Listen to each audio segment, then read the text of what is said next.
जैसे ही मूवी का स्टार्ट होता है, हमें मूवी का मेन कैरेक्टर सियोंग दिखाया जाता है और उसकी बेटी का बर्थडे होता है। इसलिए सियोंग की मदर उसे कुछ पैसे देती है ताकि वो अपनी बेटी को डिनर पर ले जा सके। लेकिन सियोंग को और पैसों की जरूरत होती है, इसलिए वो अपनी मदर का एटीएम कार्ड चुरा लेता है। एटीएम से निकाले सारे पैसों को वो हॉर्स राइडिंग में लगा देता है। इस गेम से सियोंग 4 मिलियन वॉन जीतता है। अब सियोंग ने कंपनी से कुछ पैसे उधार ले रखे थे, इसलिए उस कंपनी के लोग उसके पीछे पड़ जाते हैं और उसे पकड़ लेते हैं। काफी मारपीट के बाद जब सियोंग उनके पैसे लौटाने के लिए अपनी पॉकेट चेक करता है तो वो देखता है कि उसके पास तो पैसे ही नहीं है। यानी वो पैसे जो उसने हॉर्स राइडिंग से जीते थे वो उसकी पॉकेट में नहीं है। और तब उसे याद आता है कि जब वो इन लोगों से बचकर भाग रहा था तो वो एक लड़की से टकराया था और उसी लड़की ने उसकी जेब काट ली। अब क्योंकि सियोंग के पास पैसे नहीं होते, इसलिए वो लोग उसे 1 महीने का टाइम देकर वहाँ से चले जाते हैं। इसके बाद सियोंग कुछ पैसों को अरेंज कर अपनी बेटी के साथ डिनर करने जाता है। इसके बाद सियोंग जल्दी से स्टेशन पहुँचता है, लेकिन उसकी ट्रेन तो मिस हो चुकी थी। और जब सियोंग वहाँ पर बैठकर ट्रेन के आने का वेट कर रहा था, तभी अचानक उसके पास एक आदमी आता है जिसे सियोंग बिल्कुल नहीं जानता। वो अननोन व्यक्ति सियोंग से कहता है कि मैं तुम्हारे साथ एक गेम खेलना चाहता हूँ।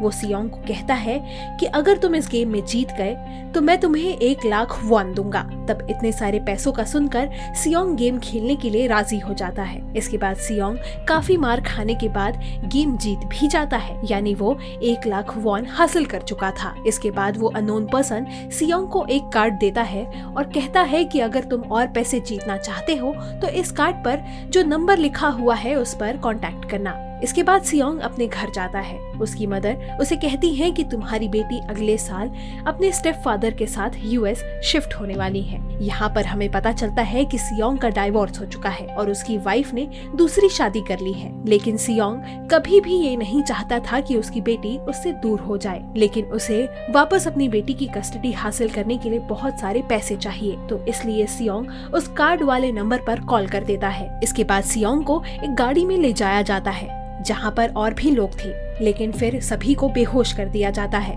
और जब उन सबकी आंखें खुलती है तो वो खुद को एक फैसिलिटी में पाते हैं जहाँ टोटल 556 लोग थे और वो यहाँ एज अ प्लेयर पार्टिसिपेट करने आए थे। इस फैसिलिटी का होस्ट यानी लीडर एक आदमी था और वो सब पर नजर रख रहा था। अब यहाँ पर एक कॉमन चीज ये थी कि जितने भी लोग यहाँ आए थे उन सब पर कर्ज था। सियोंग वहाँ पर प्लेयर नंबर 1 से मिलता है जो एक बूढ़ा व्यक्ति था। उस बूढ़े आदमी को ब्रेन ट्यूमर था। यही वजह थी कि वो यहाँ पर आया था, क्योंकि उसकी लाइफ तो वैसे भी खत्म होने वाली थी। इसके बाद वहाँ पर 2 प्लेयर्स जिसमें एक लड़की का नाम साइबोंग और लड़के का नाम जेंग होता है, उनके बीच फाइट होती है। अब यहाँ पर साइबोंग वही लड़की थी जो सियोंग के पैसे लेकर भाग गई थी, यानी उसी ने उसकी जेब काटी थी। सियोंग तो उसे देखते ही पहचान गया था, इसलिए वो अपने पैसे मांगने के लिए उसके पास जाता है। तभी वहाँ पर कुछ गार्ड्स आते हैं जिन्होंने पिंक कलर का यूनिफॉर्म पहना था और उनका फेस अच्छी तरह से कवर्ड था। गार्ड्स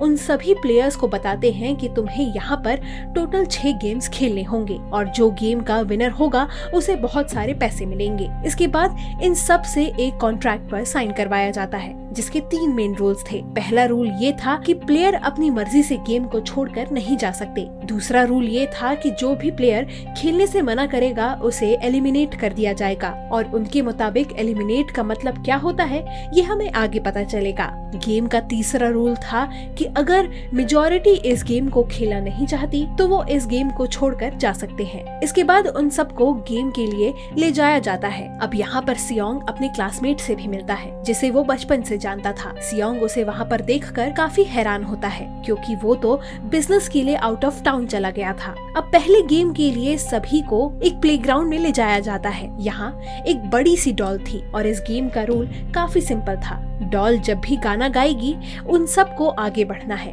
और जैसे ही वो गाना गाना बंद करेगी तो सबको रुक जाना है, यानी कोई भी मूवमेंट नहीं करना है। अगर कोई हिल गया तो उसे एलिमिनेट कर दिया जाएगा। अब स्टार्टिंग में तो सब कुछ उन्हें किसी प्रैंक की तरह लगता है, लेकिन जब एक लड़का हिल जाता है तो उसे उसी समय शूट कर दिया जाता है। यही होता है एलिमिनेट का मतलब, यानी उन्हें मार दिया जाएगा। अब ये देखकर काफी सारे लोग घबरा जाते हैं और उन्हें पता चल चुका था कि वो खतरे में है, इसलिए लोग डरते हुए इधर उधर भागने लगते हैं। लेकिन अब क्योंकि उनके गेम का रूल था, इसलिए जो भी हिलता है उसे मार दिया जाता है। जितने भी सर्वाइवर्स बचते हैं वो किसी न किसी तरह गेम को कंप्लीट कर लेते हैं और जिनकी भी मौत हो चुकी थी उन सब की डेड बॉडीज को वहां से ले जाया जाता है। गेम में 456 प्लेयर्स में से अब सिर्फ 255 ही रह गए थे। अब क्योंकि वो सारे प्लेयर्स इतना ज्यादा डर जाते हैं कि कोई भी गेम खेलना नहीं चाहता था। लेकिन जैसा कि रूल नंबर 3 था कि अगर मेजॉरिटी चाहे तो ये गेम स्किप कर सकते हैं, तो इसलिए उनका लीडर यानी फ्रंट मैन वोटिंग करवाता है। लेकिन इससे पहले उन्हें प्राइज मनी दिखाई जाती है जो विनर को मिलेगी। लेकिन इन केस अगर कोई गेम को छोड़कर चला जाता है तो ये सारे पैसे मरे हुए प्लेयर्स की फैमिलीज को मिल जाएंगे और ये prize money total 45 billion won होती है। इसके बाद वोटिंग करवाई जाती है जिसमें मेजॉरिटी इस गेम को खेलना नहीं चाहती थी, तो इसलिए गेम को यहीं पर स्टॉप कर दिया जाता है। लेकिन अगर कभी फ्यूचर में वो लोग चाहे तो इस गेम को रीजॉइन कर सकते हैं। इसके बाद सभी को उनके घरों पर छोड़ दिया जाता है। अगले दिन सियोंग पुलिस स्टेशन जाता है और वहाँ पर वो पुलिस को सारी बात बता देता है। लेकिन उन लोगों को सियोंग की बातों पर यकीन नहीं होता, उल्टा वो लोग उसे पागल समझने लगते हैं। इसके बाद सियोंग उन्हें वो वाला कार्ड दिखाता है, लेकिन हैरान कर देने वाली बात ये होती है कि उस पर जो नंबर था वो गलत था। इसके बाद सियोंग जब घर जाता है तो उसकी मदर वहाँ पर नहीं होती। सियोंग का क्लासमेट अपनी मदर को छुपकर देख रहा होता है और तभी वहाँ पर सियोंग भी आ जाता है। यहाँ पर सांग वू अपसेट होते हुए सियोंग को बताता है कि मेरे ऊपर 6 बिलियन का कर्ज है। वो बताता है कि मैंने क्लाइंट्स के पैसे लेकर स्टॉक मार्केट में लगाए थे, लेकिन अनलकीली वो सारे पैसे डूब गए।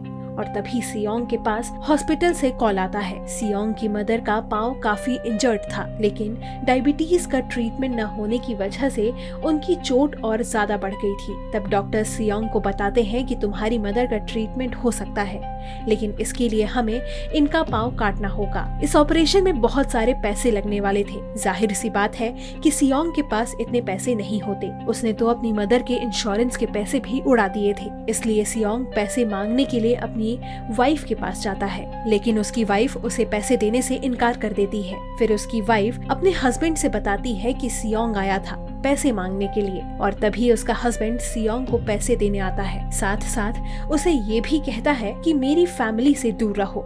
लेकिन सियोंग उसे मारने लगता है और तभी उसकी बेटी भी वहाँ आ जाती है। इसके बाद सियोंग का एक फ्रेंड अपने बॉस के पास पैसे मांगने जाता है, लेकिन उसका बॉस उसे पैसे देने से मना कर देता है, तो इसलिए उन दोनों के बीच फाइट होने लगती है। इस फाइट के दौरान उसके बॉस का हाथ मशीन में आ जाता है। तब मौके का फायदा उठाकर सियोंग का फ्रेंड पैसे लेकर वहाँ से भाग जाता है। इसके बाद सियोंग का फ्रेंड अपने घर आकर वाइफ से कहता है कि पहली फ्लाइट लो और जाओ यहाँ से। वहीं साइबोंग एक एजेंट से मिलती है, क्योंकि उसे अपनी मदर को नॉर्थ कोरिया से साउथ कोरिया लाना था। साइबोंग वही लड़की थी जिसने सियोंग की जेब काटी थी, लेकिन यहाँ अपनी मदर को लाने के लिए साइबोंग को बहुत सारे पैसों की जरूरत थी।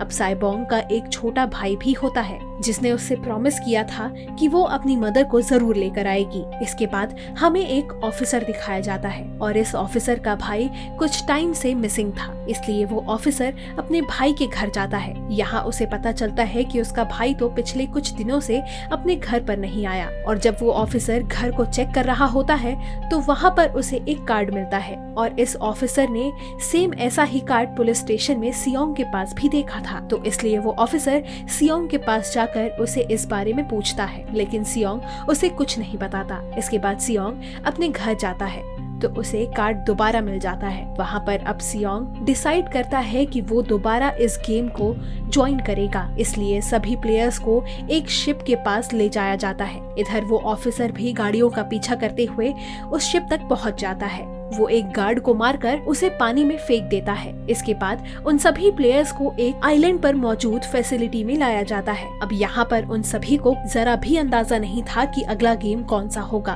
और उसे कैसे खेला जाएगा। इसके बाद वो लोग अपने अलग अलग टीम्स बनाते हैं। रात को साइबोंग और उसकी फीमेल फ्रेंड वॉशरूम जाती है।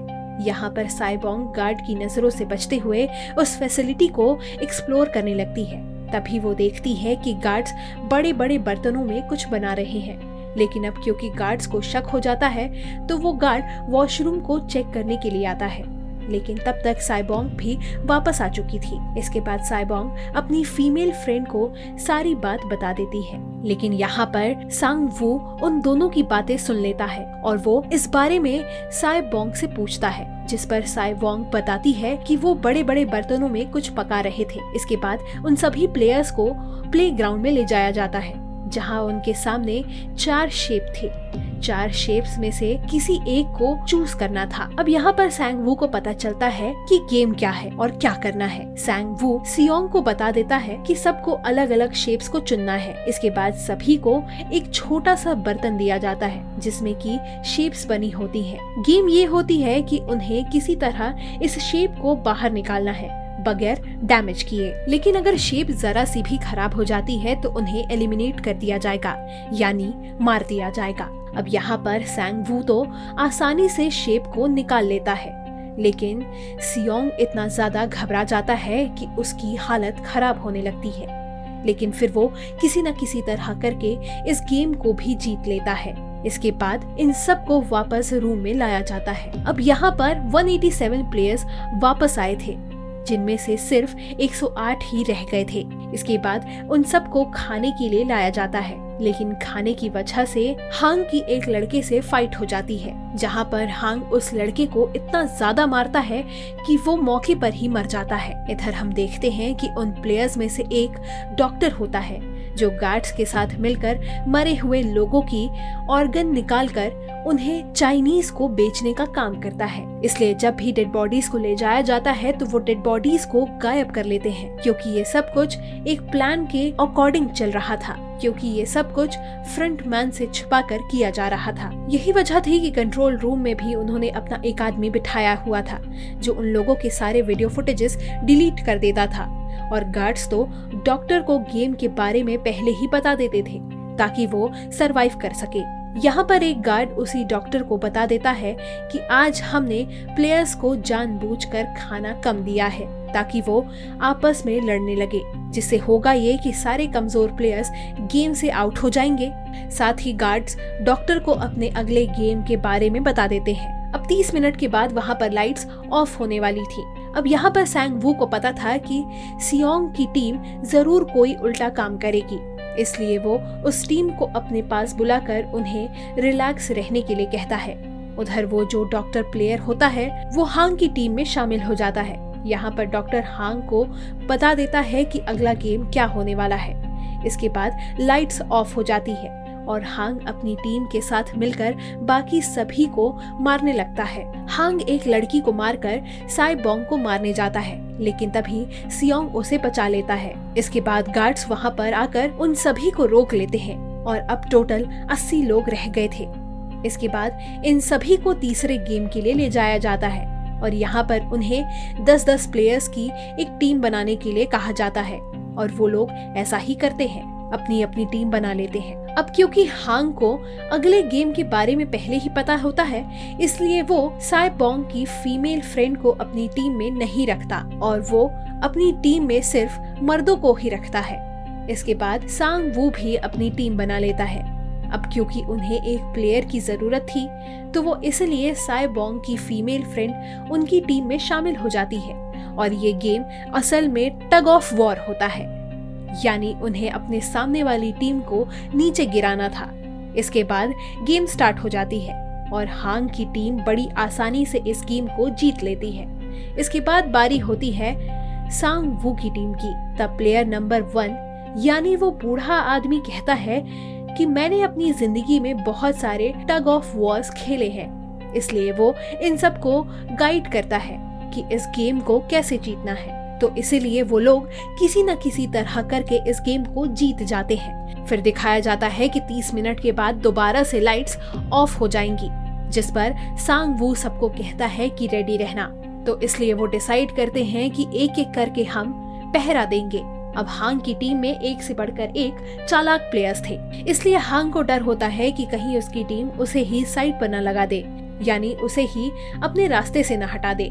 दूसरी तरफ डॉक्टर और गार्ड्स मिलकर डेड बॉडीज के ऑर्गन निकाल रहे थे और इन ऑर्गन्स को डिलीवर करने जाना था गार्ड नंबर 28 और 29 को। तो वो सभी एक डेड बॉडी के बारे में बातें कर रहे थे जिसकी सिर्फ एक किडनी ही थी और वो उसे ज़ॉम्बी कह रहे थे।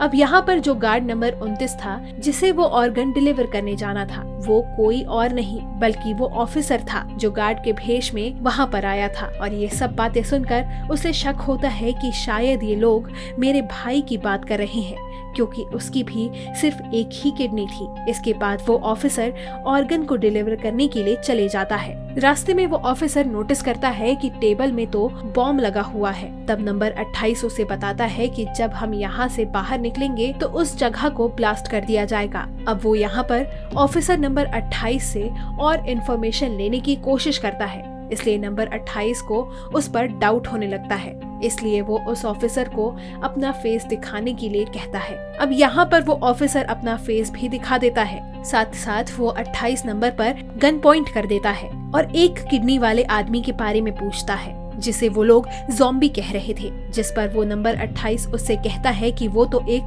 लड़की थी। अब यहाँ पर नंबर 28 उस ऑफिसर को कहता है कि तुम लीडर के रूम में जाकर सारी इंफॉर्मेशन देख सकते हो, वहाँ पर सबका डेटा है। ये जानने के बाद वो ऑफिसर नंबर 28 को मार डालता है। इधर वो डॉक्टर गार्ड से अगले गेम के बारे में पूछता है, लेकिन इस बार गार्ड्स को भी अगले गेम के बारे में कोई भी जानकारी नहीं थी। इसलिए डॉक्टर को गुस्सा आ जाता है और वो एक गार्ड को पकड़ लेता है और उसकी फाइट होने लगती है। इसी फाइट में डॉक्टर उस गार्ड को मारकर वहाँ से भाग जाता है। इसके बाद एक गार्ड भी उसका पीछा करता है और वो दोनों प्लेग्राउंड में आ जाते हैं। यहाँ पर गार्ड डॉक्टर को अपनी बातों में फंसाकर उसे मारने वाला होता है, लेकिन तभी लीडर यानी फ्रंट मैन वहाँ आकर उसे मार डालता है और बाद में उस डॉक्टर को भी मार डालता है। साथ साथ इन्हें वही नंबर 28 की डेड बॉडी भी मिल जाती है, जिससे उन्हें ये पता चल जाता है कि फैसिलिटी में कोई घुस आया है। उधर वो ऑफिसर फ्रंटमैन के रूम तक पहुंच जाता है, तो वो चेक करते करते एक ऐसे रूम में जाता है जहां पर सबके रिकॉर्ड्स थे। और जब वो ऑफिसर रिकॉर्ड चेक कर रहा होता है तो उसे सभी विनर्स की एक लिस्ट मिलती है, जिसमें उसके भाई का भी नाम शामिल था, यानी कभी वो भी विनर था। उधर सभी प्लेयर्स को 4th गेम के लिए ले जाया जाता है, जहाँ पर सबको अपना अपना पार्टनर चुनने के लिए कहा जाता है और प्लेयर्स ऐसा ही करते हैं, अपना अपना पार्टनर चुन लेते हैं। साइबोंग की फीमेल फ्रेंड अपना पार्टनर ढूंढने की कोशिश करती है, लेकिन कोई भी उसको अपना पार्टनर बनाने को तैयार नहीं होता। इसके बाद सभी प्लेयर्स को 10-10 मार्बल्स दिए जाते हैं। असल में ये गेम ऐसी होती है कि एक प्लेयर को अपने पार्टनर से सारे मार्बल्स लेने होते हैं बगैर कोई जोर जबरदस्ती किए, और जो दूसरा पर्सन होगा जिसके पास मार्बल्स नहीं होंगे उसे मार दिया जाएगा। फिर सांग वू और सियोंग का फ्रेंड ऑड और इवन का गेम खेलते हैं, जिसमें कि उन्हें गेस करना था कि सामने वाले के हाथ में कितने मार्बल्स हैं। अब यहाँ पर सियोंग का फ्रेंड सांग वू के सारे मार्बल्स जीत जाता है, जिसकी वजह से लास्ट में सांग वू के पास सिर्फ एक ही मार्बल बचता है। अब क्योंकि सांग वू को पता चल चुका था कि अब वो बच नहीं पाएगा, इसलिए वो सियोंग के फ्रेंड को अपनी बातों में फंसाकर उसे ये यकीन दिलाता है कि अगर हम में से कोई भी हार गया तो हारे हुए लोगों का मैच दोबारा करवाया जाएगा। अब यहाँ पर सांग वू धोखे से सियोंग के फ्रेंड के सारे मार्बल्स चेंज कर देता है। इसके बाद सांग वू मार्बल्स लेकर गार्ड को दे देता है और वहाँ से बाहर चला जाता है। और जब सियोंग का फ्रेंड मार्बल्स चेक करता है तो वहाँ पर पत्थर नहीं होते। उधर प्लेयर नंबर 1 यानी उस बूढ़े की हालत खराब होती रहती है, इसलिए वो तो इधर उधर घूम रहा था, लेकिन सियोंग किसी तरह उसे खेलने के लिए एग्री कर लेता है। अब यहाँ पर वो दोनों यानी वो बूढ़ा आदमी और सियोंग भी इवन ऑड खेलते हैं। अब इनमें से वो बूढ़ा आदमी सियोंग के सारे मार्बल्स जीत जाता है, लेकिन लास्ट राउंड में वो बूढ़ा आदमी भूल जाता है कि उसने क्या चूज किया था। तो यहाँ पर सियोंग उसे बातों में फंसाकर उसके सारे मार्बल्स ले जाता है, लेकिन यकीन मानिए कि वो बूढ़ा आदमी काफी चालाक था। उसने एक मार्बल अपने पास ही रखा हुआ था और वो दोबारा से इधर उधर घूमने लगता है। अब यहाँ पर सियोंग उसे रिक्वेस्ट करता है कि प्लीज मेरे साथ एक और गेम खेल लो। तब यहाँ पर वो बूढ़ा आदमी कहता है कि मुझे पता है कि तुमने सारे मार्बल्स धोखे से लिए हैं, वो कहता है कि मुझे सब पता था, बस मैं पागल बनने की एक्टिंग कर रहा था। ये सुनकर सियोंग को उस पर तरस आ जाता है और वो उसे ही सारे मार्बल्स दे देता है। इसके बाद साइबोंग और उसकी फीमेल फ्रेंड भी गेम खेल रही थी। उनकी गेम ये होती है कि जो मार्बल्स को दीवार से ज्यादा करीब फेंकेगा वो ही जीतेगा। पहले साइबोंग अपनी मार्बल्स फेंकती है, लेकिन जब उसकी फ्रेंड की बारी आती है तो वो अपने सारे मार्बल्स फेंक देती है, पर उसे ऐसा करते हुए साइबोंग देख लेती है और उसे दोबारा से मार्बल्स फेंकने के लिए कहती है। उस पर उसकी फ्रेंड कहती है कि नहीं साइबोंग, मैं बिल्कुल अकेली हूँ, मेरे पीछे तो कोई भी नहीं है, लेकिन अगर तुम्हें कुछ हो गया तो ये अच्छी बात नहीं है। तुम्हारे पीछे तुम्हारा छोटा भाई है, तुम्हारा वेट कर रहा है। और इसी वजह से साइबोंग की फ्रेंड को मार दिया जाता है। इसके बाद उन सबकी डेड बॉडीज को वहाँ से ले जाया जाता है। इसके बाद वो सभी वापस रूम में आ जाते हैं। यहाँ पर हांग देखता है कि साइबोंग की वो वाली फ्रेंड तो अभी तक जिंदा है, जो कि बड़े आराम से बैठी हुई थी। अब यहाँ पर हमें पता चलता है कि साइबोंग की ये वाली फ्रेंड हांग की भी फ्रेंड थी, लेकिन अब क्योंकि उन दोनों के बीच किसी बात को लेकर क्लैश चल रहा था, इसलिए हांग की फ्रेंड उसे बुली करने लगी थी। इसके बाद फ्रंट मैन को एक डेड बॉडी के पास उस ऑफिसर का आईडी कार्ड मिल जाता है। तभी फ्रंट मैन को ये पता चल जाता है कि उसके सारे वीआईपीज आ चुके हैं, तो इसलिए फ्रंट मैन उन्हें लेने के लिए चला जाता है। फिर सारे वीआईपीज को उनके रूम में लाया जाता है। इसके बाद फ्रंट मैन वीआईपीज के आने के बारे में एक और आदमी को जाकर बता देता है। यही मेन आदमी होता है। ये कौन होता है हमें ये अभी नहीं दिखाया जाता। फिर नेक्स्ट डे सभी प्लेयर्स को 5वें गेम के लिए ले जाया जाता है, जहाँ पर 1 से लेकर 16 तक नंबर पड़े होते हैं और वो सभी प्लेयर्स अपना अपना नंबर ले लेते हैं। नंबर का मतलब ये था कि जो नंबर भी एक प्लेयर पर आएगा उसके मुताबिक ही उसकी बारी आएगी। अब यहाँ पर लास्ट में पहला और आखिरी नंबर रह जाता है, यानी 1 और 16। अब यहाँ पर सियोंग कंफ्यूज हो जाता है कि उसे कौन सा नंबर चूज करना चाहिए। अगर उसने पहला नंबर लिया तो वो फंस जाएगा और मरेगा, क्योंकि उसे नहीं पता कि अगला गेम क्या है। और अगर लास्ट नंबर होगा तो क्या पता उसकी बारी ही ना आए, टाइम कम रह जाएगा। और तभी वहाँ पर एक आदमी आ जाता है और वो सियोंग को कहता है कि मुझे पहला नंबर चाहिए, क्योंकि मैं अपनी जिंदगी में कभी भी फर्स्ट नंबर पर नहीं आया। इसके बाद उन्हें गेमिंग रूम में ले जाया जाता है। अब इस गेम का रूल होता है कि दिए हुए टाइम में उन्हें ब्रिज की दूसरी साइड पर जाना है। अब इसके बीच में 2 तरह की ग्लास लगी होती है। एक तो होता है आम ग्लास और एक होता है टेम्पर्ड ग्लास। आम ग्लास पर पाँव रखते ही वो टूट जाएगा और वो लोग नीचे गिर जाएंगे। इसके बाद गेम स्टार्ट हो जाता है और वो लोग एक एक करके मरने लगते हैं। फिर एक टाइम ऐसा आता है कि जब हांग सबके सामने होता है और वो आगे ही नहीं बढ़ रहा होता। अब उसके पास एक ही रास्ता था, या तो वो आगे जाए या सारे ही मर जाए। और तभी हांग के सामने उसकी वही फ्रेंड आ जाती है जो उसे बुली कर रही थी और वो जैंग को कहती है कि मैंने तुम्हें कहा था कि जिस दिन तुमने मुझे धोखा दिया मैं तुम्हें मार दूंगी। इसके बाद वो जैंग को पकड़ लेती है और उसे लेकर नीचे कूद जाती है, जिसकी वजह से उन दोनों की मौत हो जाती है। अब वहाँ पर एक आदमी था जो ग्लास कंपनी में काम करता था और उसे पता था कि टेम्पर्ड ग्लास कौन सा है, लेकिन जब फ्रंट मैन को इस बात का पता चल जाता है तो वो लाइट्स ऑफ कर देता है ताकि वो ग्लास को पहचान ही ना सके। अब लास्ट में एक ही स्टेप बचा है, उसके पास टाइम नहीं था, इसलिए सांग वू उस आदमी को धक्का दे देता है। तो यहाँ पर सांग वू सियोंग और साइबोंग ब्रिज को पार कर लेते हैं, लेकिन ग्लास टूटने की वजह से उन्हें काफी चोट लग जाती है, खास तौर पर साइबोंग को। उधर उस ऑफिसर ने एक सर्वेंट को मारकर उसकी जगह खुद ले ली थी। अब एक वीआईपी को उस ऑफिसर पर शक होता है और वो उसे कहता है कि अपना मास्क रिमूव करो, लेकिन वो ऑफिसर कहता है कि ठीक है, लेकिन मैं अंदर जाकर अपना मास्क रिमूव करूंगा। इसके बाद वो ऑफिसर उस वीआईपी को लेकर अंदर चला जाता है। अंदर जाकर वो ऑफिसर उस वीआईपी को बेहोश कर देता है और इस बात का पता फ्रंट मैन को चल जाता है, इसलिए फ्रंट मैन उसके पीछे जाता है और वो उस ऑफिसर को देख लेता है, इसलिए वो ऑफिसर वहाँ से भागकर आइलैंड पर आ जाता है। फ्रंट मैन भी उसका पीछा करते हुए वहाँ पर आ जाता है। अब यहाँ पर वो ऑफिसर अपने सीनियर्स को कॉल करने की कोशिश करता है, लेकिन कॉल कट जाती है। वो ऑफिसर उन्हें सारे सबूत भेजता है, लेकिन वहाँ पर नेटवर्क नहीं होता। इसके बाद वो फ्रंट मैन ऑफिसर को पकड़ लेता है और उसे उसके साथ चलने के लिए कहता है, लेकिन वो ऑफिसर तो उस फ्रंट मैन पर गोली चला देता है। इसके बाद फ्रंटमैन अपना मास्क उतार देता है तो वो ऑफिसर देखता है कि वहाँ पर कोई और नहीं बल्कि उसका अपना ही भाई है। इसके बाद ऑफिसर का भाई यानी फ्रंटमैन उसे शूट कर देता है और वो जाकर पानी में गिर जाता है। उधर ग्लास लगने की वजह से साई वोंग काफी इंजर्ड हो गई थी और उसका बहुत सारा खून भी बह रहा था। इसके बाद तीनों सर्वाइवर्स को डिनर के लिए ले जाया जाता है और उनके पास एक एक नाइफ भी रख दी जाती है, मतलब रात में उन तीनों में से कोई भी एक दूसरे को मार देगा। तभी सियोंग नोटिस करता है कि साई वोंग की हालत